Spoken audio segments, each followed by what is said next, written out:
The Hokage are the bastions of the Leaf Village. They are chosen because of their strength and wisdom to protect and guide their village to a better future, and if necessary, sacrifice their lives for the good of the village. And obviously the Hokage have done great things through the history of Konoha. However, they are also human, and humans make mistakes. They may be the most powerful ninja of the Leaf Village during their lifetime, however, that doesn't mean they're not gonna make bad decisions or just do something a little bit questionable, and that's not a bad thing from a storytelling perspective. The mistakes characters make really inform what they are about, and can lead to very nice character development. They can also define those characters, giving them flaws and something interesting for the audience to latch on, and for them to root for the character's improvement in terms of the person itself, not in terms of the writing. So today I'm going to list the worst mistake of every single Hokage, talk about why he or she made that particular decision, why it was a mistake, and whether or not the Hokage could have predicted that was a mistake. Some of these mistakes were kinda easy to see. No, yeah, this is a clear mistake. Others, not so much. With hindsight and the knowledge of the entire series we have, yeah, sure, we can say that's a mistake, but sometimes, in the heat of the moment, those are difficult decisions that may be very tough to make. Also, I'm only going to be considering mistakes that are made by the person as a Hokage. No personal mistakes, unless they really pertain to the village itself, and I'm only going to count mistakes they make after they become Hokage, so no early life mistakes. After all, before you become Hokage, you're obviously going to be a little bit more immature, so you're going to make more mistakes, but when you're Hokage, that's not as forgivable. So let's begin with the first Hokage, Hashirama Senju, the god of Shinobi, my personal favorite Hokage and one of my favorite characters in the Naruto series. This guy has done many things right. He was one of the founders of the Leaf Village and the Shinobi system as a whole by accepting Madara's offer to off himself essentially, but then Madara stops him and says, no, let's join forces, let's make an alliance here, and it takes a lot of guts for you to do so, especially when your clan has been fighting the Uchiha clan for decades or even centuries at that point. Many people had died,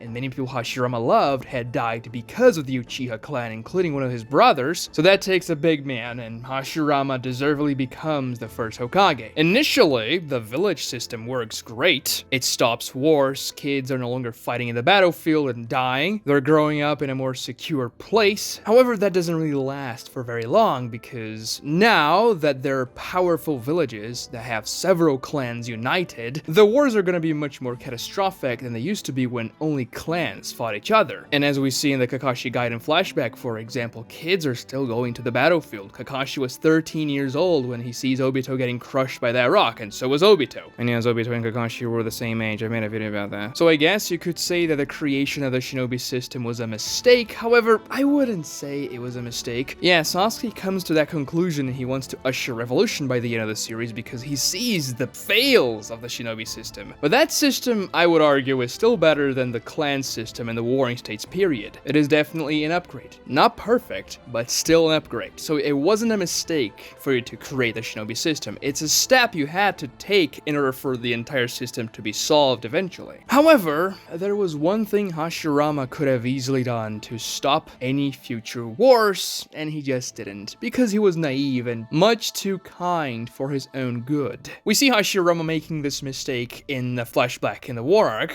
during the first 5 Kage summit. Obviously, the first Kages there didn't get along very well. There was a lot of animosity between the villages, and Hashirama was the only one who actually wanted peace. The other Kage all wanted something else, and several of them wanted to fight. And because Hashirama had seen so much bloodshed when he was a kid, and then a teenager, and then a young adult, he didn't want to see such bloodshed anymore. And this Kage summit happened before the first Great Ninja War, so yeah, Hashirama had his reasons to attempt a peace negotiation here. Well, they're not at war, but he wants to maintain the peace. The problem is, the other villages just weren't having it. They all wanted something, and the worst problem for Hashirama in this scenario was that they all distrusted Hashirama very much. Not because of his personality or something he had done, but because he simply had amassed too much power, and by consequence, the Leaf Village. You see, Hashirama was so powerful, he managed to tame all tail beasts, except for the one tail, Shukaku. He had the 2 tails up until the 9 tails under his control by that point. That was after the Madara versus Hashirama fight, so you would obviously think, because the fight had already happened, that the entire Shinobi world was was aware of how powerful Hashirama was at that point. Even more so now that Hashirama managed to defeat Madara while he was using the Nine Tails to fight against him. So in order to maintain the balance of power and try to keep the peace, Hashirama gives away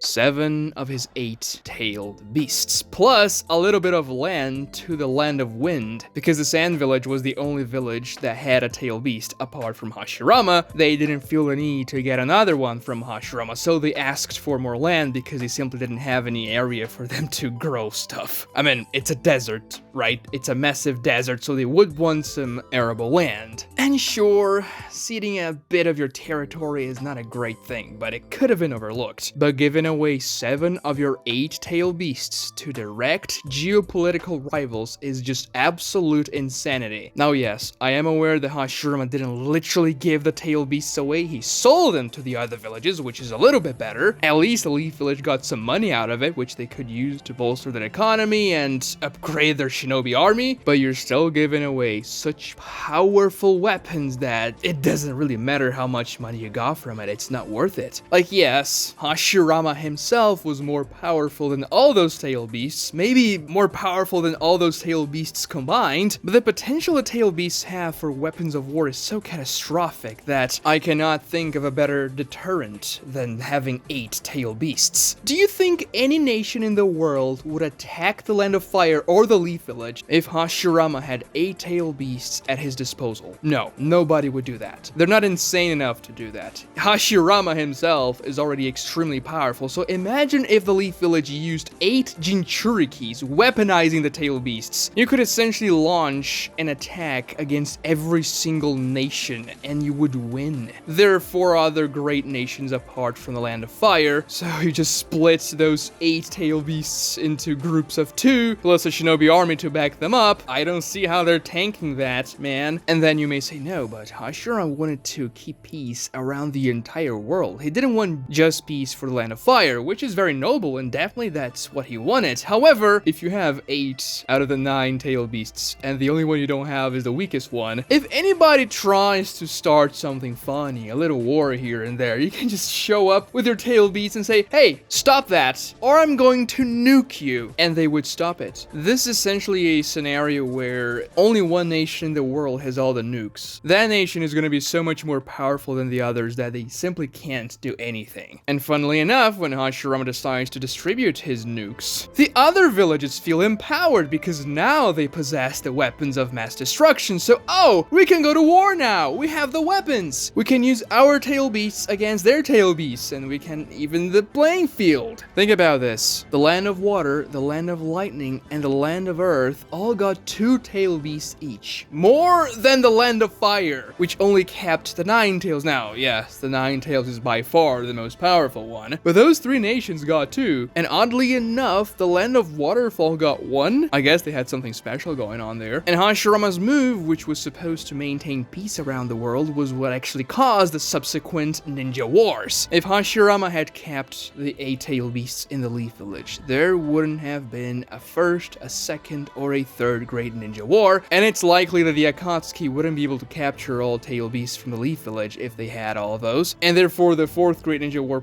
probably wouldn't happen either. So many lives, including kids, would have been saved. Would Hashirama and the Leaf Village be seen as tyrants if Hashirama decided to keep all those tail beasts? Probably yes, at least in the beginning, but then Hashirama could actually act as the peaceful guy he is and assure the other villages he didn't have any ill intentions against them. If you think about it, this is kinda what Pain wanted to do with the tail beasts. He wanted to monopolize all the tail beasts and create powerful weapons to give away to the other nations so they could cause pain around the world and everything, so the world would stop killing each other after they feel out of pain. It's just that in Hashirama's case, he wouldn't have to give anything away. He would just have the tail beasts for himself and the Leaf Village, and that would serve as a great deterrent. And who gives a crap if they see Hashirama as a tyrant? What are they gonna do about it? Fight the Leaf Village when they have 8 tail beasts plus Hashirama Senju? I don't think that's gonna go very well for them. Alas, Hashirama was naive and far too kind. He also didn't want to be seen as a tyrant or a dictator, so he sells the tail beasts. His biggest mistake. Moving on to the second Hokage, Tobirama Senju. Now, Tobirama has made some mistakes during his life, but we're gonna have to pinpoint the worst one. clan. The first major mistake Tobirama has done was to create the Edo Tensei Jutsu. That jutsu was so detrimental to pretty much every single good guy character in the entire series. This jutsu literally leads to the death of his successor, and it's a nightmare to deal with in the war arc. I mean, Tobirama is brought back with his very jutsu twice. This jutsu brought back Madara, who cast meteors down the Alliance. It was a mess. But we don't know exactly when Tobirama created this jutsu. It could have been before he became Hokage. We just don't know. And this jutsu doesn't have a lot to do with policies in the Leaf Village. Yes, it hurts the Leaf Village a lot, but I don't think we can count it because of those reasons. Another great mistake Tobirama made was lobbying so that Madara wouldn't be the second Hokage. The Uchihas founded the Leaf Village alongside the Senju clan, and giving Madara the title of second Hokage would just make sense. This was one of the reasons why Madara decided to leave the village, because they wouldn't listen to him anymore. And Madara leaving the village obviously leads to several bad things that happen in the future, including the formation of the Akatsuki and the hunting of the tail beasts. However, Tobirama was not yet Hokage when he was lobbying for Madara not to be the second Hokage. Now, as a Hokage, Tobirama's greatest mistake was to ostracize and segregate the Uchiha clan. This also leads to several bad things that happen in the future. Madara loyalists rising from the ashes, essentially, because Madara had no followers when he left the village, and many terrible things that happen in the future, including the massacre of the Uchiha clan, who were the most powerful clan in the Leaf Village. So essentially, you were cutting one of your most powerful arms because you decided to ostracize them and not give them any political power, so they felt the need to throw a coup. It's just not very good strategy, man. Tobirama fears the Sharingan. He thinks the Uchihas are unstable, and yes, many times they are, but Tobirama ostracizing the Uchiha clan is a self-fulfilling prophecy, because if he hadn't done that, then the quote-unquote curse of hatred wouldn't really afflict the Uchiha clan nearly as much as it did in the real timeline. Think about this. If the Uchiha clan is not ostracized, if they're not segregated into slums in the Leaf Village, and if they hold some political power, that would actually make them very good allies that could eventually become much more loyal to the village itself. Tobirama feared that the Uchiha clan never really escaped the clan framework and weren't really loyal to the village, with a few exceptions like Kagami and in the future Shisui and Itachi. But when Tobirama ostracizes them and makes the Uchiha clan the police of the Leaf Village, that's when things start to go sour. That's when the Uchiha clan understands that, oh, okay, so I guess we're never gonna have any say on things, and we have to be the police force, which are gonna be hated by many people. So Tobirama is keeping us on a leash so that a new Madara doesn't rise, but like, can't Tobirama see that doing this is exactly what is going to create a new Madara? You can trace pretty much every single problem with the Leaf Village to this very decision. Imagine for a second if the Uchiha clan was an ally to the Leaf Village in the beginning of the series in Naruto Part 1, and not a dead clan. Imagine if Itachi Uchiha and Shisui Uchiha didn't have to either die or become a rogue ninja because of everything that happened with the Uchiha clan. Imagine if they were working for the Leaf Village itself during that time period. And also Fugaku, who's pretty damn powerful. Not to mention all the other powerful Uchihas that are Jonin level, and pretty high Jonins at that, with the 3 Tomoe Sharingan. Imagine Orochimaru's invasion in that situation. Imagine the struggle against the Akatsuki. The Uchiha clan would have been very useful. Not to mention that, just morally speaking, you wouldn't have to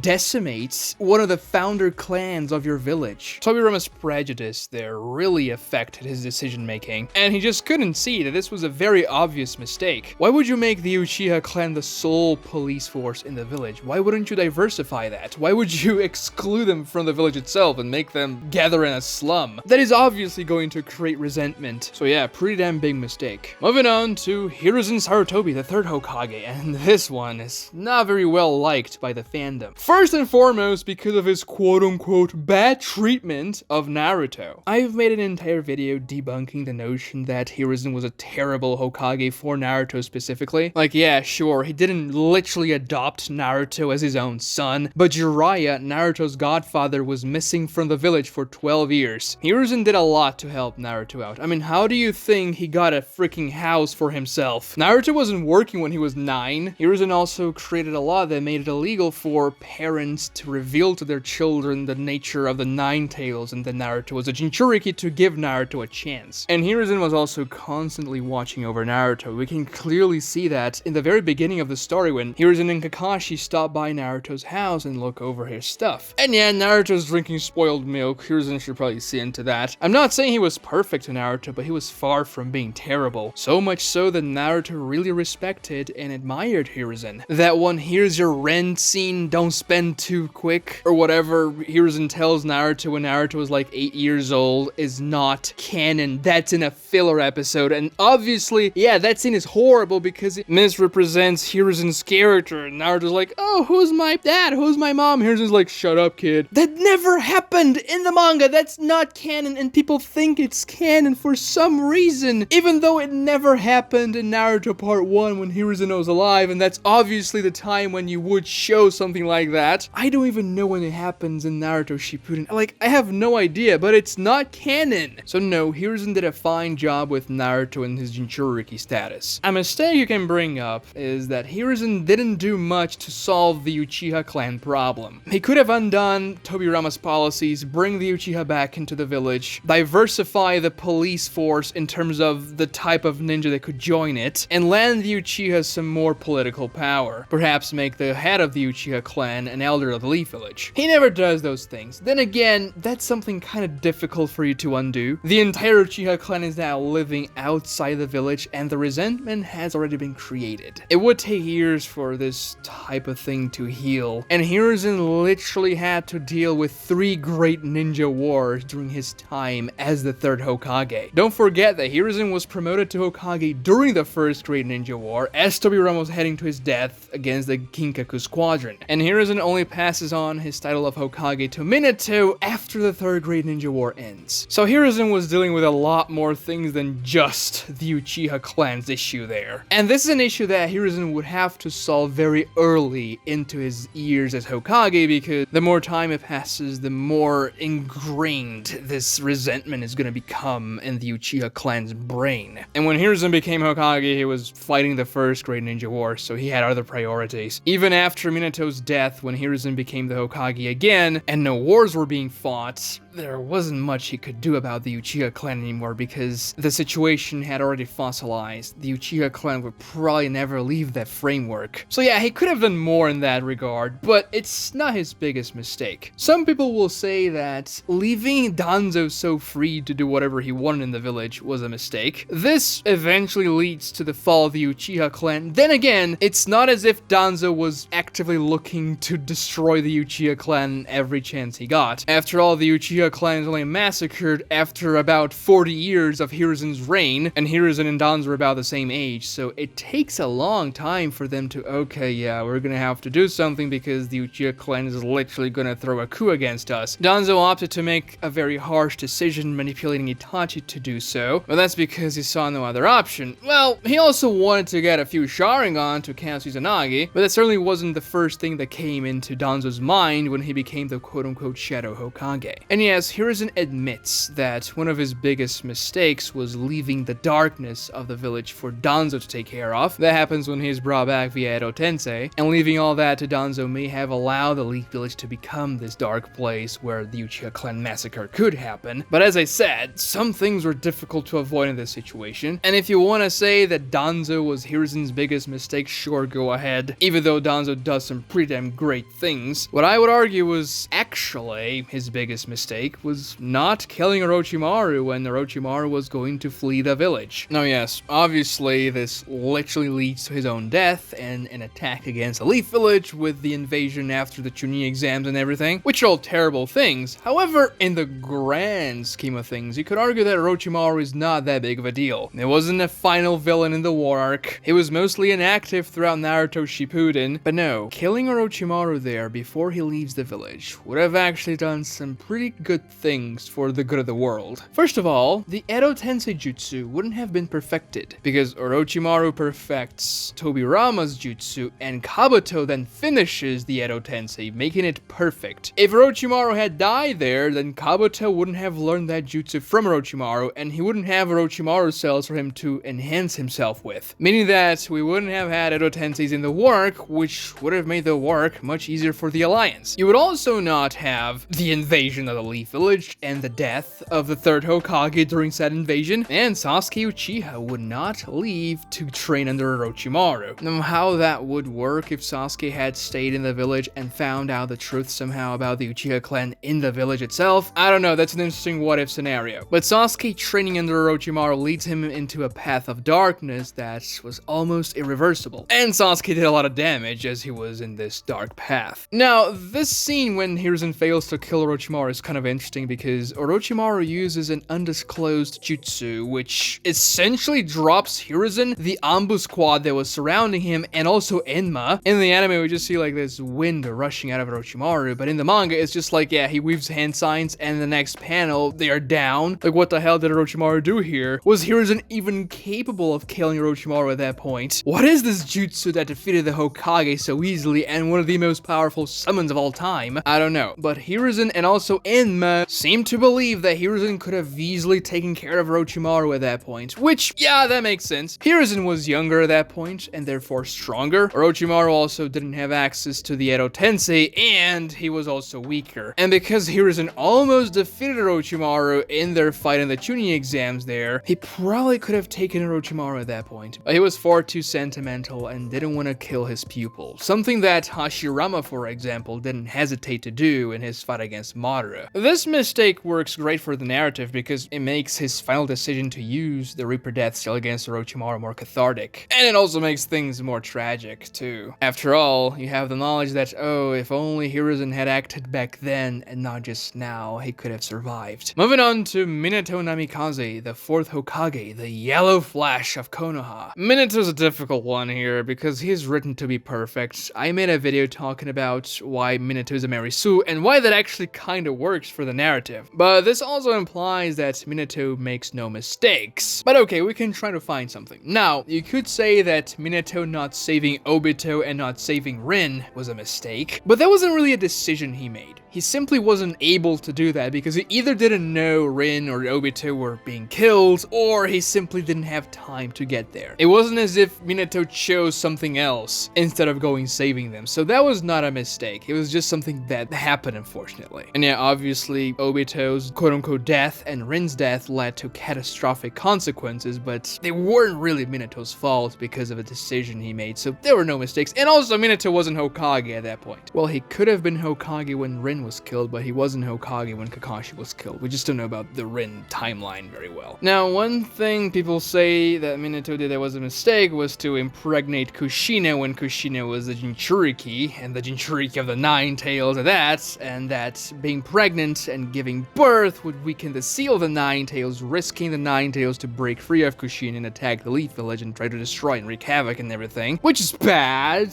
and eventually happens, but because of external forces.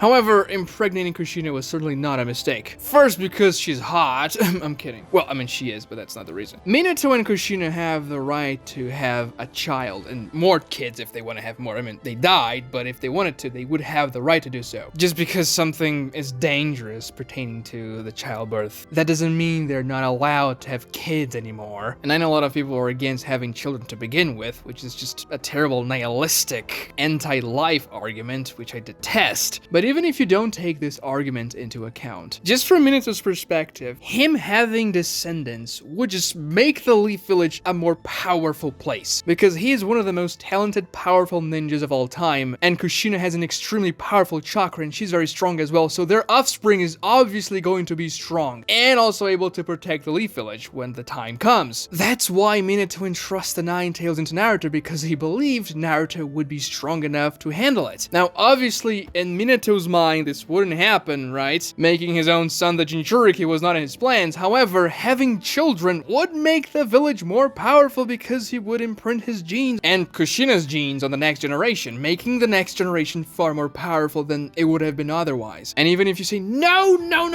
it's not worth it, it's too risky, he shouldn't have impregnated Kushina. Just think about this for a second. You're factually wrong, because we know what that child does in the future. Naruto literally saves the entire world. So even if the attack of the Nine Tails may have been bad, there were deaths, there were damage, Naruto was orphaned, the Leaf Village lost their most powerful shinobi, they still got Naruto Uzumaki, the child of the prophecy, the one who saved the world. World. So no, that wasn't a mistake. However, I will say that Minato's worst mistake had something to do with Naruto's birth. Not the birth itself and the fact that he impregnated Kushina, but how they went about the childbirth. You see, Obito manages to slip past their security measures very easily. He takes care of the Anbu team, he bypasses the barrier, and then he captures baby Naruto. He does that and separates Minato from Kushina and extracts the Nine Tails. So, Minato's mistake here was not to reinforce the security more than he had. Yeah, sure, there's an Anbu team watching outside and a powerful barrier, but seriously, an Anbu team? Anbu team? The guys that are known for being kinda useless the entire— I know that in universe they're supposed to be strong and everything, but you should have known better, Minato. Where's your Hokage guard? Where's Genma, Raido, and Iwashi? I mean, Genma could have one-shot Obito with his toothpick. But seriously though, they could have helped. Obito kinda blitzes Minato because he's too concentrated on Kushina and resealing the Nine Tails. So that's when Obito snatches baby Naruto, killing the medics. If his Hokage guard was there,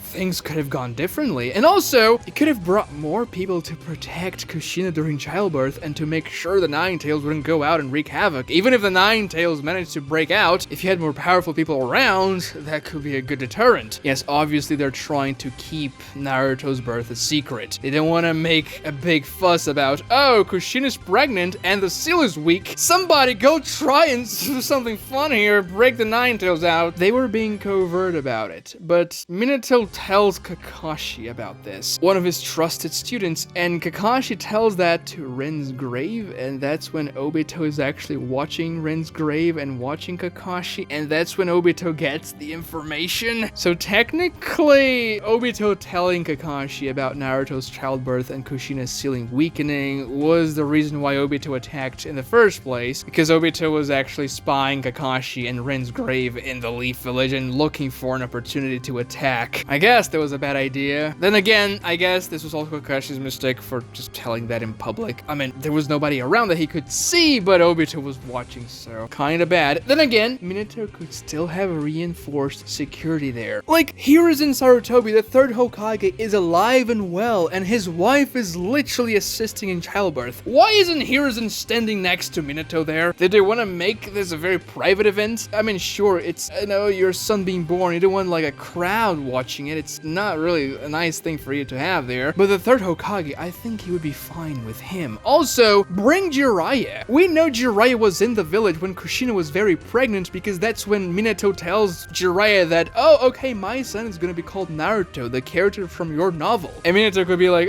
you know, hey Jiraiya, do you wanna, you know, help me with security here? My old sensei, protect my future son and my wife, make sure nothing bad happens. Also, I don't know, bring Kakashi in as well. He's powerful, he's a Jonin at that point, and he has a Sharingan, even though he's like 14 years old. I don't think Obito is breaching the security if Hiruzen, Jiraiya, and Kakashi are there watching over Kushina as well. So yeah, that was Minato's worst mistake, because if Minato hadn't died that night, many things would have been different. He could have stopped Obito much sooner, and he could have been Hokage for much longer. Minato was obviously more powerful than Hiruzen, and the most powerful Kage of his generation by a big margin. He was also only 24 years old when he died, so he had much more potential to grow as a shinobi. Meaning that if Minato had been Hokage for a decent amount of time, assuming he would retire around 60 years old if he didn't die, many problems could have been solved, because if Minato was around, I find it very doubtful that the Akatsuki would be able to do what they do in Naruto Shippuden, and it's likely that Minato would be able to trace Obito down, clear the Uchiha clan's name from the suspicion of the attack of the Nine Tails, and the Uchiha clan massacre wouldn't have happened. So yeah, not reinforcing security there during Naruto's childbirth was a big mistake, or telling Kakashi about it. One of those two, they lead to essentially the same outcome. Moving on to Tsunade Senju, the 5th Hokage, the best medic ninja of all time.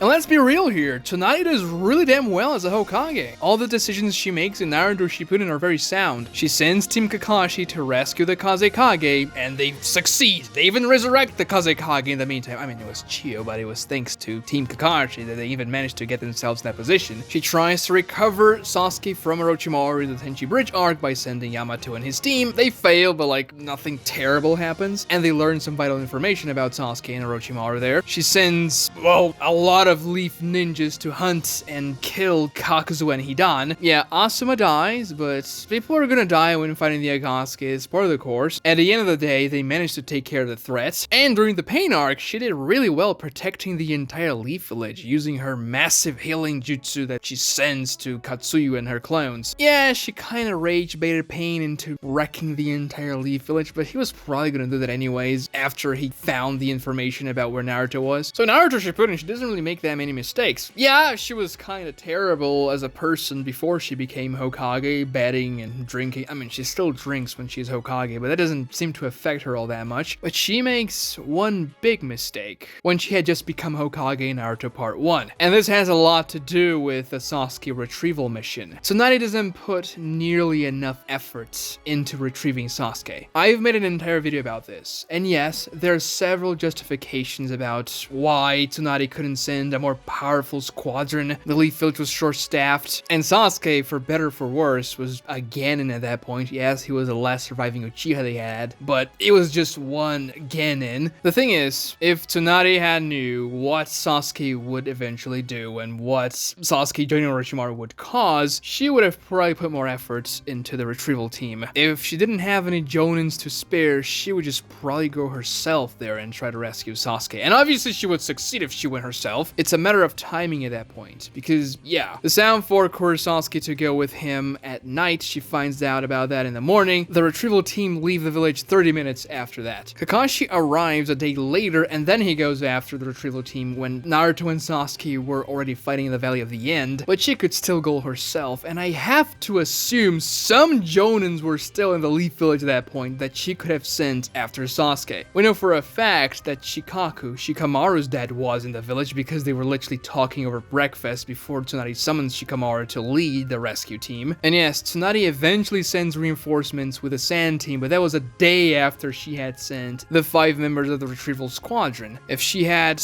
put more resources, more manpower into the initial squadron, they probably would have succeeded. I mean, they almost succeed as it was. Naruto versus Sasuke is very close. Sasuke wins and escapes, but Naruto could have won if things had gone a little bit differently. And if Naruto won the fight, they would have succeeded. So oddly enough, I guess, if she had put Shino in the squadron alongside the other 5, they probably would have succeeded because an additional powerful Genin would have tipped the scales. And yes, we know Shino was on a mission with his dad, so he couldn't go, but that was just an example. And I've made a video about what if Shino had gone with the retrieval squadron. It's a very interesting video. So yeah, that was a mistake. Even though I wouldn't say this is a bad mistake because it was difficult to predict what could have happened. And Tsunade was doing the best in her position. Yeah, maybe in hindsight, she would have put much more efforts into the retrieval squadron, but it wasn't something that was obvious at the time. Moving on to the 6th Hokage, Danzo Shimura. Danzo makes 2 big mistakes during his short time as Hokage. The less apparent mistake was to reveal his Sharingan arm to Sasuke. Because think about this for a second. Danzo doesn't have to show off his arm full of Sharingan to Sasuke in order to use Izanagi. You don't have to see with those eyes. I don't think there's an optic nerve connected to those eyes, so Danzo can't see with them anyways. They're just there to be sacrificed for Izanagi. And if Sasuke doesn't have that clue, if he can't see the eyes closing, then he's gonna be clueless about how Izanagi works, and therefore he wouldn't have defeated Danzo. It would have been much more difficult for Sasuke to figure out how Danzo was surviving all the attacks Sasuke was dishing out, which would probably lead Sasuke to get a little desperate and make mistakes. Also, the final blow Sasuke strikes against Danzo very much relies on the time limit of Izanagi, which is a minute, and the genjutsu Sasuke casts on Danzo for him to think there was still more time. So if Sasuke didn't know how Izanagi was still functioning with the eyes closing and him seeing all that, then he wouldn't have done that. He wouldn't know. Yes, Danzo needs to undo the sealing on his arm for him to use Izanagi, but he can still keep it bandaged. Now, obviously, it's much cooler if Danzo shows the arm with a Sharingan and everything. And you can also say there was a strategy by Danzo to make Sasuke pissed and make him be more volatile and make mistakes during the fight, but it clearly backfired and,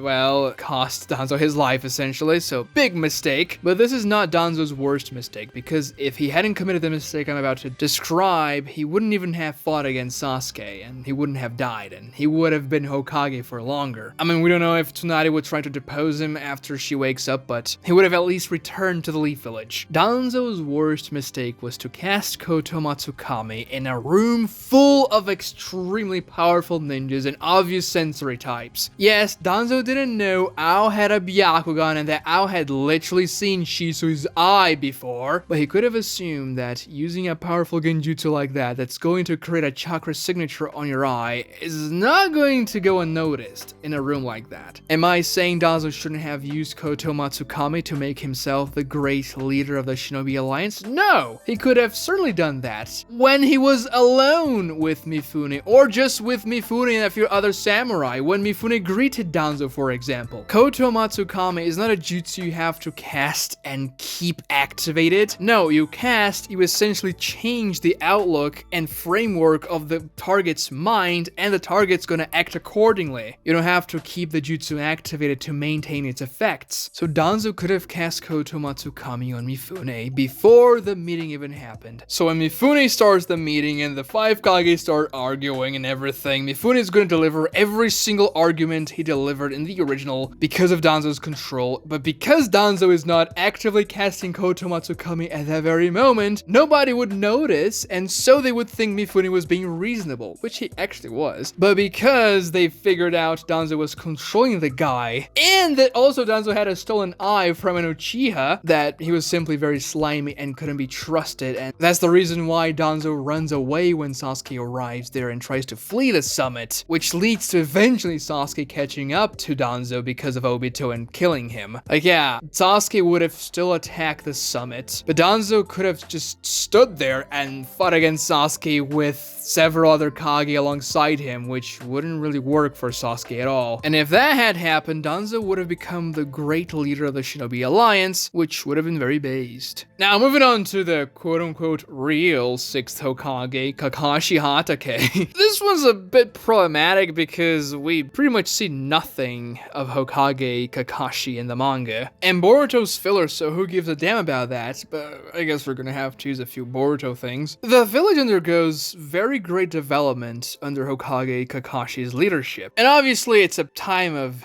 abundant peace, so it's not the most difficult Hokage scenario there. So Kakashi does good things, but he makes one pretty big mistake, which was to essentially allow Orochimaru to live and be pretty much free. There are those crappy filler episodes about Naruto's wedding with Hinata after the Naruto versus Sasuke fight in Shippuden, and Orochimaru is treated as a joke. He sends his congratulations in a video for Naruto and Hinata because of their marriage. I really hate that. You know, Orochimaru is the guy who literally killed one of your predecessors, the 3rd Hokage. He attacked the village, he did all those messed up things, and you're letting him live? And you're giving him a lab? It's not even like he's in prison or something. No, he has a lab, and the only person kind of watching over him is Yamato, who's very much weaker than Orochimaru and could be overpowered at any time. So that's a pretty damn bad mistake. Also, what about the families who lost people because of Orochimaru? How are they gonna feel when they realize the man who murdered family members and loved ones is just like